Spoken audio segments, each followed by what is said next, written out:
solemn pride that must be yours to have laid so costly a sacrifice upon the altar of freedom. Perfect speech to hear today as we remember the more than 1 million U.S. soldiers who've died in combat since the birth of our country. We're going to look at some of the events that are happening here in SoCal for this Memorial Day.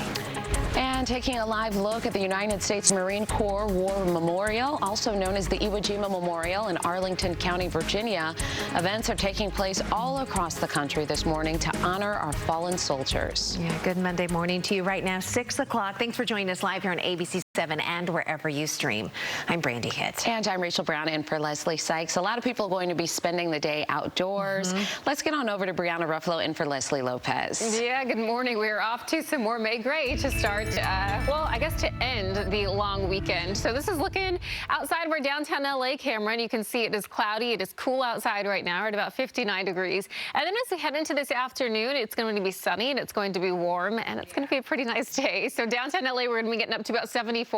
Orange County, 79. And then the Inland Empire and Valley spots in the low to mid 80s, about 83 to 85 this afternoon.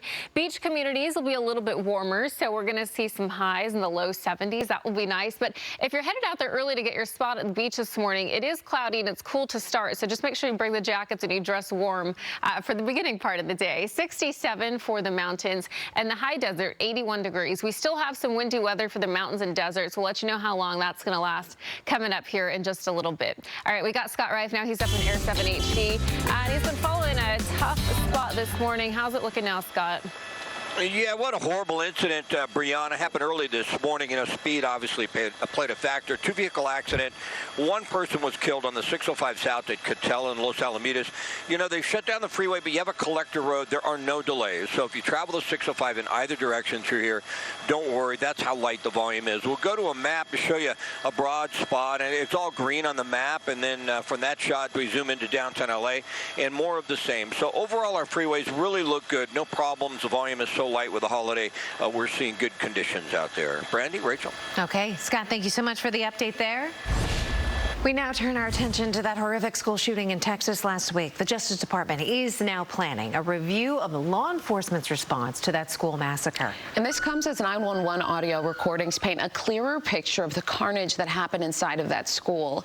And those audio recordings, dispatches heard telling officers there are children trapped in the classrooms. Last week, Texas authorities detailed those calls minute by minute. She identified herself and whispered she's in room 112. At 12:10, she called back in room 12, advised her multiple are dead. Again at 12:16, she's called back and said there was 8 to 9 students alive. ABC News has learned federal agents arrived to chaos and confusion. Sources telling the network that a tactical team defied local police and entered that school to kill the suspect 77 minutes after the shooting began. Funeral services are planned tomorrow for 2 of the victims in the Texas elementary school shooting. Yesterday, President Biden and the First Lady visited Uvalde to grieve the 19 students and 2 teachers killed last Tuesday. The Bidens first paid their respects at the memorial site at Robb Elementary School, and later they attended Mass and visited with survivors and the families of those victims. It was really just all about my daughter. They were very gracious. They showed compassion.